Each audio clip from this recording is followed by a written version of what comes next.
আমরা এই মুহূর্তে ভিডিও বানাচ্ছি আমাদের আরেকজন শিক্ষার্থীর সাথে, ওনার নাম হচ্ছে ফজল আহমেদ। ফজল আহমেদ একজন প্রফেশনাল জব হোল্ডার, যেটাকে বলতে পারেন প্রফেশনালি তিনি চাকরি করেন।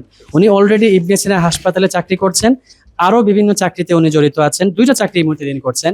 পাশাপাশি তিনি টাইমস থেকে গ্রাফিক ডিজাইন শিখলেন। এটা অবশ্যই অনেক অবাক করা বিষয়, পাশাপাশি খুশিরও বিষয়। যারা চাকরিজীবী আছেন তারা মনে করেন যে স্যার চাকরি করার পর ফ্রিল্যান্সিং কি শেখা যাবে কিনা। ফজল আহমেদ আমাদের জন্য উজ্জ্বল দৃষ্টান্ত, যে তিনি দুইটা চাকরি মেনটেন করেও গ্রাফিক ডিজাইন শিখেছেন এবং শিখে তিনি সফলতা অর্জন করেছেন। প্রায় 15,000 টাকা তিনি গ্রাফিক ডিজাইন থেকে ইনকাম করেছেন, আলহামদুলিল্লাহ। সবাই একটা তালি দেব ফজল আহমেদের জন্য। সো ফজল আহমেদ, কেমন আছেন আপনি? আলহামদুলিল্লাহ।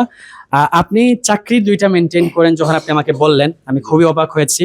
তো আপনি চাকরি মেনটেন করে যে ফ্রিল্যান্সিং শিখলেন, অনেক প্রেশার তো আপনার ছিল, অনেক কষ্ট আপনার হয়েছে, এগুলো একটু বলবেন, সবার সাথে শেয়ার করবেন। আসসালামু আলাইকুম স্যার, আমার দুইটা চাকরি করতে অনেক কষ্ট হয়। এটা যেমন আমার সকালকের যে শিফটে যে চাকরি 10টা থেকে 2টা পর্যন্ত, আর পাশাপাশি ইবনে সিনা হসপিটালে 2:30 থেকে রাত 10টা পর্যন্ত। এখন শুধুমাত্র আধা ঘন্টা সময় আমি পাই দুপুরে, তো আধা ঘন্টার সময়ের মধ্যে খাওয়া দাওয়া ইত্যাদি সব কিছু, তো সব মিলিয়ে মানে বেশিরভাগ সময় দেখা গেছে ওই সাথের হোমওয়ার্ক করাটা আমার জন্য অনেক টাফ। 11টার সময় শেষ করে বাসার যাওয়ার পরে মানে খাওয়া দাওয়া গোসল টুসল করার পরে দেখা যায় সময় পাওয়া যায় না। তাহলে আপনি তখন এই চাকরি মেনটেন করে হোমওয়ার্ক করতেন কখন? তাহলে স্যার প্রতিদিন ফজরের নামাজের পর, মানে এটা ফজরের নামাজের পর আমার 9টা পর্যন্ত মানে ফিক্সড টাইম, যে আমি ফজর নামাজ পর 9টা পর্যন্ত করবো ইনশাল্লাহ।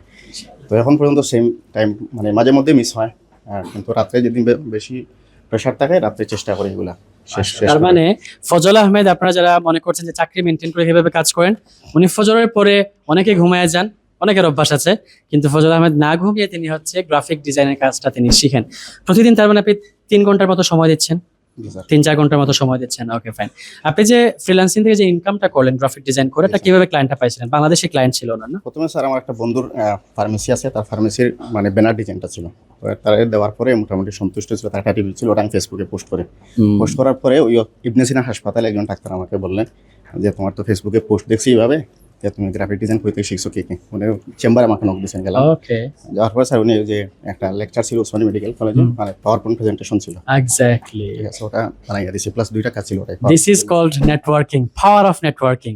একটা জিনিস সবাই খেয়াল রাখবেন যে আপনারা বর্তমান সময় ফেসবুক, লিঙ্কডইন, টুইটার, এগুলো হচ্ছে আমাদের বর্তমানে একটা আমরা বলতে পারি মুখ্যম একটা হাতিয়ার আমাদের জন্য, ইনকাম জেনারেট করা, নেটওয়ার্কিং বিল্ড করার জন্য।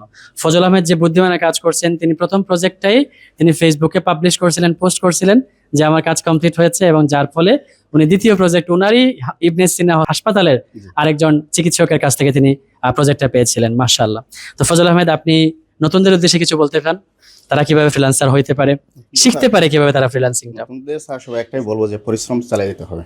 মানে এটা কোনো স্যারদের অবশ্যই হোমওয়ার্ক যেগুলো 100% কমপ্লিট করা লাগবেই, তাছাড়া সফল হওয়ার কোনো রাস্তা। আপনি হোমওয়ার্ক 100% কমপ্লিট করছিলেন? করছি স্যার, 100% চেষ্টা করছি, মাঝে মধ্যে মিস হয়েছে প্রেশারে। মাশাআল্লাহ। সো আমরা সবাই ফজল আহমেদের জন্য অনেক বেশি দোয়া করি, তার উজ্জ্বল ভবিষ্যৎ আমরা কামনা করছি। সবাই তাহলে